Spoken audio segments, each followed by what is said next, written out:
ان کی ان خصوصیات و جامعیت کا یہ اثر تھا کہ لوگ ان کی شخصیت سے مسحور تھے اور ان کو امت محمدی کے ممتاز ترین افراد میں شمار کرتے تھے۔ تیسری صدی کے ایک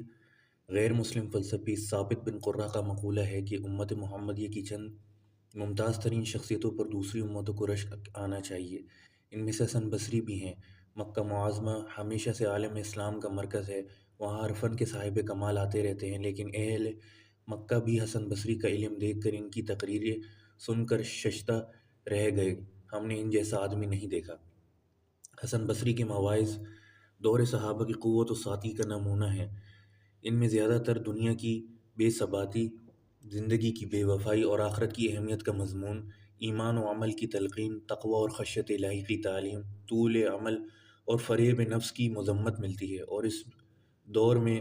جس پر مادیت اور غفلت کا سخت حملہ ہوا تھا اور عوام اور بہت سے خواص دولت و عیش و عشرت کے سیلاب میں خش و خاش کی طرح بہے چلے جا رہے تھے، انہی میں مضامین کی ضرورت تھی۔ انہوں نے چونکہ صحابہ کرام کا دور اپنی آنکھوں سے دیکھا تھا اور ان کی صحبت کا فیض اٹھایا تھا، اب حکومت امیہ کا شباب دیکھ رہے تھے، اس لیے وہ اپنے مواعظ میں اکثر بڑے درد و جوش کے ساتھ صحابہ کرام کی ایمانی کیفیت اور ان کی اخلاقی و عملی خصوصیات بیان کرنے لگے تھے۔ اور جب وہ ان دونوں زمانوں کا مقابلہ کرتے ہیں اور اس عظیم انقلاب کا تذکرہ کرنے لگتے ہیں جو ان کو دیکھتے دیکھتے ایمان و عمل اور اخلاق و عادات میں رونما ہوا تھا، ان کا درد اور جوش بہت بڑھا جاتا تھا اور ان کے مواعظ تیر و نشتر بن کر جاتے تھے، اور ان کے مواعظ اپنی دل آویزی اور دل نشینی کے علاوہ اس دور کی فصیح و بلیغ زبان اور اعلیٰ ادب کی نمونہ ہیں۔ ایک موقع پر اہل زمانہ پر تبصرہ صحابہ اکرام کا تذکرہ اور اسلامی اخلاق کا نقشہ کھینچتے ہوئے فرماتے ہیں: ہیہات ہیہات اہلک الناس العمانی قول بالعمل و معرفت بغیر صبر و ایمان بلا یقین ما لی ارا رجالا ولا ارا اقولا واسمع حسیسا ولا ارا عنیسا دخل القوم والله ثم خرجوا وعرفوا ثم انکروا واحرموا ثم استحلوا انما دین احدکم يأقت على لسانه إذا أسأل المؤمن أنت بيوم الحساب قال نعم كذب وما لك يوم الدين امن خلق المؤمنين قوة في الدين وإيمانا في يقين وعلما في الحلم وحلما بالعلم وقيسا في دقة وتحملا في فاقة وقسطا في غنى وشفقة في نفقة ورحمة لمجهود وعطاء في الحقوق وإنصافا في استقامة لا يحيف على من يبغض ولا يعصم في مصعد من يحب ولا يموز ولا يغمز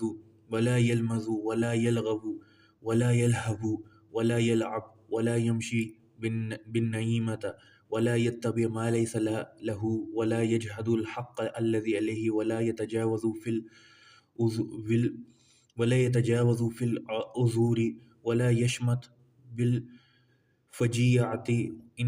إن حلت بغير ولا يسر بالمعيسة إذا أنزلت بسواء المؤمن في الصلاة خائشا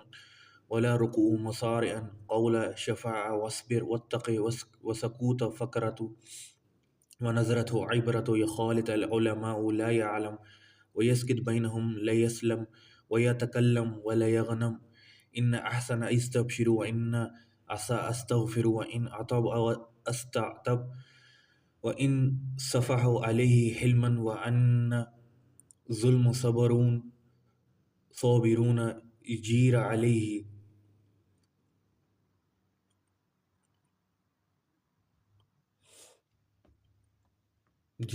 عدل ولا يتعاوذ بغير الله ولا يستعين إلا بالله وقورا في الملاء شكورا في الخلاء قان بالرزق حامد على الرخاء صابر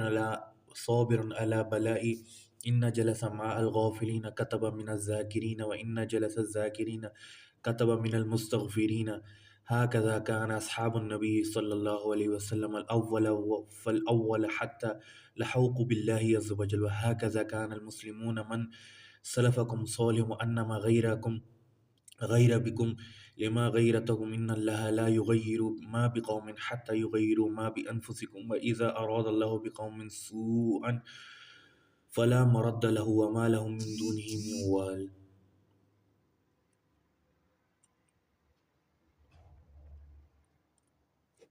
ہائے افسوس لوگوں کو امید اور خیالی منصوبوں نے غارت کیا،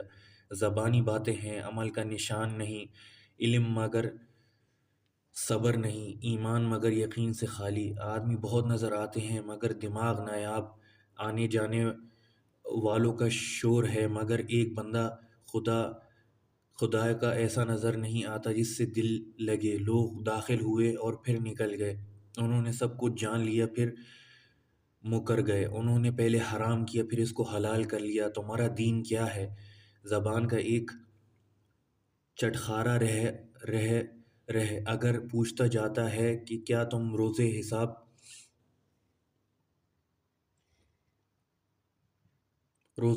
پر یقین رکھتے ہو تو جواب ملتا ہے ہاں ہاں، قسم ہے روز جزا کے مالک کی، غلط کہا۔ مومن کی شان تو یہ ہے کہ وہ قوی فی الدین ہو، صاحب ایمان و یقین ہو، اس کے علم کے لیے حلم اور اس کے حلم کے لیے علم باعث زینت ہو، عقل مند ہو لیکن نرم خو ہو، اس کو خوب پوشی اور ضبط اس کا فقر و افلاس کی پردہ دری کرے، دولت ہو تو اعتدال کا دامن ہاتھ سے نہ چھوٹے، پائے خرچ کرنے میں شفیق، خستہ حالوں کے حق میں رحیم و کریم، حقوق کی ادائیگی میں کشادہ دست و فراخ دل، انصاف سرگرم، ثابت قدم، کسی سے نفرت ہو تو اس کے حق میں زیادتی نہ ہونے پائے، کسی سے محبت ہو تو اس کی مدد میں حد شریعت سے نہ بڑھ پائے، نہ عیب چنی کرتا ہو، نہ طنز و اشارہ سے طعن و تشنیع، نہ لایانی سے اس کو کچھ کام ہو، نہ لو و لعاب سے دلچسپی ہو، چغل خوری نہیں کرتا، جو اس کا حق نہیں اس کے پیچھے نہیں پڑتا، جو اس پر واجب آتا ہے اس کا انکار نہیں کرتا، معذرت میں حد سے نہیں بڑھتا، دوسروں کی مصیبت میں خوش نہیں ہوتا، دوسروں کی معاشیت سے اس کو مسرت نہیں ہوتی۔ مومن کو نماز میں خشوع اور نمازوں کا ذوق ہوتا ہے، اس کا کلام شفا کا پیام، اس کا صبر تقوی، اس کا سکوت سرار غور و فکر، اس کی نظر سراپا درس و عبرت ہے، علماء کی صحبت اختیار کرتا ہے، علم کی خاطر خاموش رہتا ہے تو اس لیے کہ گناہوں اور گرفت سے محفوظ رہے، بولتا ہے تو اس کے لیے کچھ ثواب کمانے اور فائدہ حاصل کرے، نیکی کرے، اس کی خوشی ہوتی ہے، غلطی ہو جاتی ہے تو استغفار کرتا ہے، شکایت کرتا ہے اور اس کے دل میں کسی کی طرف سے رنج آتا ہے تو معافی تلافی کر لیتا ہے، اس سے کوئی جہالت کرتا ہے وہ تحمل اور عقل سے کام لیتا ہے، ظلم کیا جاتا ہے تو وہ صبر کرتا ہے، کوئی اس کے حق میں ناانصافی کرے تو وہ انصاف کو نہیں چھوڑتا، اللہ تعالیٰ کے سوا کسی کی پناہ نہیں لیتا اور اس کے سوا کسی سے مدد نہیں چاہتا، مجمع میں باوقار، تنہائی میں شکر گزار، رزق پر قانے، آرام و عیش کا زمانے میں شاکر، مصیبت اور آزمائش کی گھڑیوں میں صابر، غافلوں میں ذاکر، ذاکروں میں ہو تو استغفار میں شاغل۔ یہ تھی شان صحابہ رسول اللہ صلی اللہ علیہ وسلم کہ اپنے درجوں اور مرتبے کے مطابق جب تک دنیا میں رہے اسی شان سے رہے اور جب دنیا سے گئے تو اسی شان سے گئے۔ مسلمانوں، تمہارے سلف صالحین کا یہ نمونہ تھا، جب تم نے اللہ کے ساتھ اپنا معاملہ بدل دیا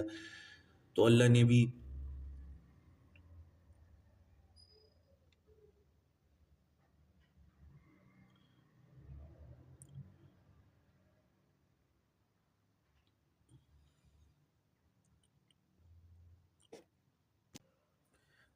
بھی تمہارے ساتھ اپنا معاملہ بدل دیا۔ ان اللہ لا یغیر ما بقوم حتى یغیروا ما بانفسهم واذا اراد اللہ بقوم سوءا فلا مرد له وما لهم من دونه من وال۔ اللہ تعالیٰ کسی قوم کی حالت میں تغیر نہیں کرتا جب تک کہ لوگ خود اپنی صلاحیت کی حالت کو نہیں بدل دیتے، اور جب اللہ تعالیٰ کسی قوم پر مصیبت ڈالنا تجویز کرتا ہے تو پھر اس کے ہٹنے کی کوئی صورت ہی نہیں اور کوئی خدا کے سوا ان کا مددگار نہیں رہتا۔